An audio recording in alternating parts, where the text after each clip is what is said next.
বিজয় দিবস কাপ আরফাত রহমান খুকু স্মৃতি আয়োজিত আন্ত মিনিবার ফুটবল টুর্নামেন্টের ফাইনাল ম্যাচ অনুষ্ঠিত পশ্চিম নাসিরাবাদ তরুণ উদ্যোক্তা বিজয় ফাউন্ডেশনের উদ্যোগে উক্ত ফাইনাল ম্যাচত প্রতিদ্বন্দ্বিতা করে অ্যাপোলো 1 ও আব্দুল লতিফ এসপি নামে দুয়া দল।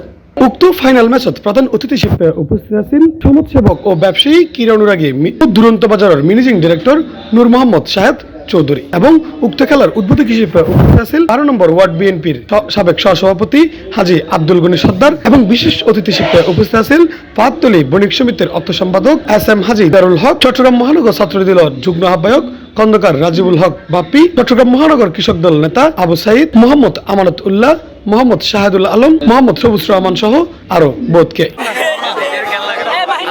টুর্নামেন্টত জয়লাভ করিয়ে নে আমরা অত্যন্ত খুশি।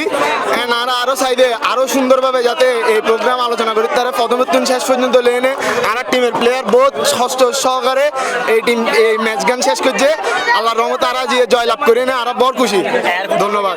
15 মিনিট 30 মিনিট শেষে খেলাতে জয়লাভ করে অ্যাপল 1 দল এবং খেলা শেষে তারা পুরস্কার বিতরণ করা হয়। ওই সময় প্রধান অতিথি মোহাম্মদ শাহেদ চৌধুরী হয় বিগত দিনত ফ্যাসিস্ট সরকারের আমলত ক্রীড়াঙ্গনত ওই ব্যাপক দুর্নীতি এবং মেধাবী ও যোগ্যতা সম্পন্ন খেলোয়াড়ের স্থান দেওয়া না হয় চললি নানারম্যে অপরাজনীতি যেটা অকল্পনীয় বিষয়।